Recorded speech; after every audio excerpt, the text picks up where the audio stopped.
At this stage, now you've got your motor contacts soldered in, it's probably best to check your clearances with your frame. So the way we do that is we just leave it in place as it is.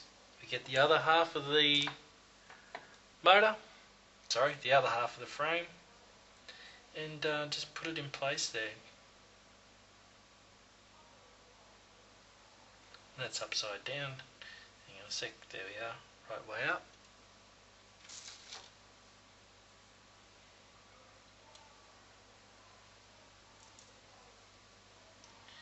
Yeah, it looks okay on the bottom. It's just a bit too much solder on the top, but nothing a bit of filing can't fix.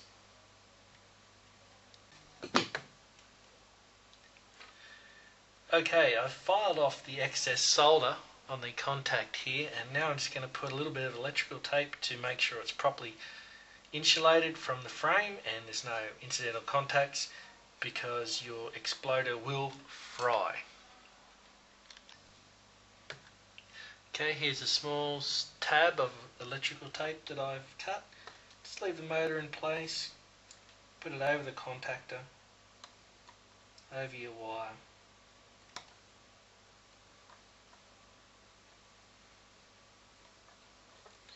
No drama, that'll keep you out of trouble. Just turn it over and we'll just spin the motor in its place and put one on the bottom contactor as well. Okay, as you see, I've put a bit of insulation tape on the bottom contactor as well. Don't worry, it doesn't have to be pretty, it just has to insulate the wire. Okay, as you can see, I've put the two parts of the frame back together. This is where the fun starts, the reassembling, because you don't solder the rear piece of the decoder on until you've reassembled it. Very important, because you cut the wires to length. Just move that out of the way. So what I've done is, you may have seen before, the axles and the drive shafts, the guides for those are in the opposite side of the frame. So I've put it back together. I'll just flip it over, let the motor and the decoder stay in the other side of the frame, and it's easier to reassemble the locomotive that way. Okay, as you can see, I've flipped the locomotive over and you can see the insulation tape and everything else. It's now time to place the drive shafts from the motor to the axles. Just place those into their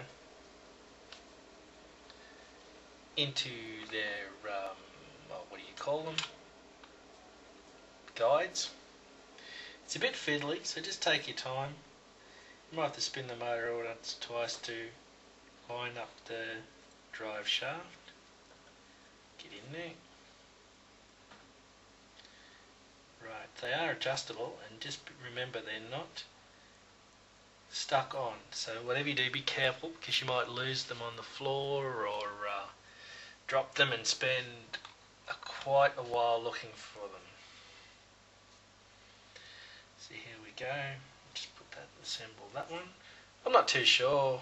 It doesn't matter. I haven't found that they are position specific. You just plonk them in. I think it's more important that you get the wheels and the axles in the right alignment to eliminate any noise. There we go, the axles are in place. Now we'll put the frame on. Okay, before you match the two parts of the frame, it's very important that you get the insulators. Don't forget them. Either end of the frame. Isolate the positive from the neutral. Otherwise your whole thing won't work. More than likely it'll fry itself when you put it back together. So now I'll just match the frame back up.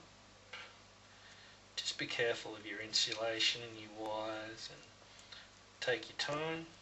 There it is. It's on together. No drama. You can see the two wires, the control motors for the wires going down with the decoder in place. You sort of slide that firmly into place. It doesn't have to be jammed in. just has to be firmly in there.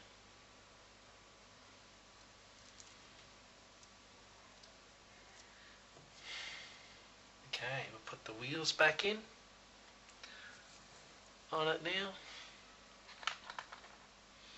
It's easier just to put the wheels in while they're loose like this. You try and jam them in later, you risk damaging them. So I'll just spin that around.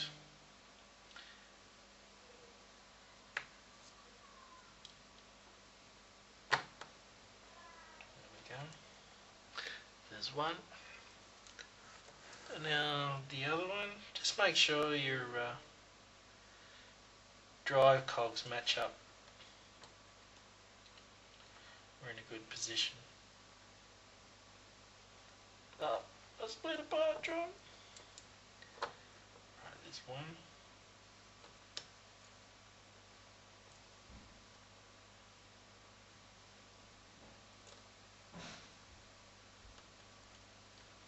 There's two.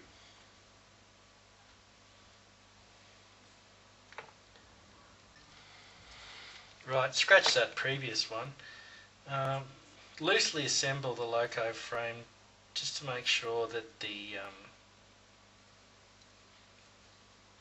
drive axle bearings don't pop out, and then you can place the wheels in. As you can see, the loco is now reassembled. I'll just turn it over facing upwards and place the decoder in the rear, the second half of the decoder. Bit of a tight fit this one, but it's okay. There we go, the rear decoder. Now basically all I'm going to do is stretch these three wires from the front of the decoder to the rear, cut them to fit and solder them down.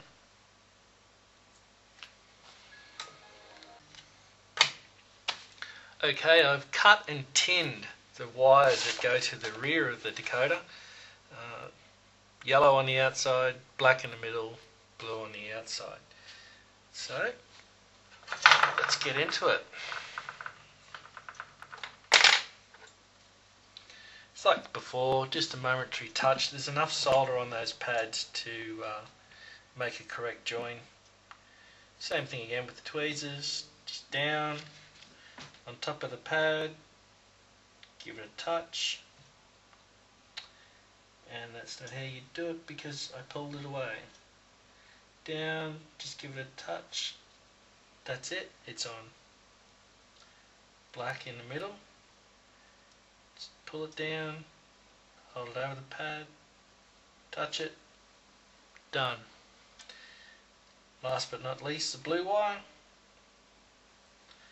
Stretch it out there, make sure it clears the others. Having a bit of trouble with that one. Just stretching under the blue, I think. Under the grey and the orange. That's better. Stretch it out, light touch.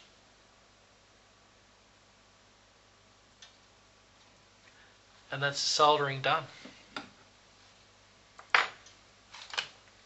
Once again, this is a view from a different angle. As you can see, some of the wires are a bit loose, but that's okay. I can flatten them down a bit with a bit of electrical tape. Very important, and I don't want you to learn from experience. Always test your decoders with the shell off, because if there's a short anywhere and that thing melts, it's going to melt your shells as well.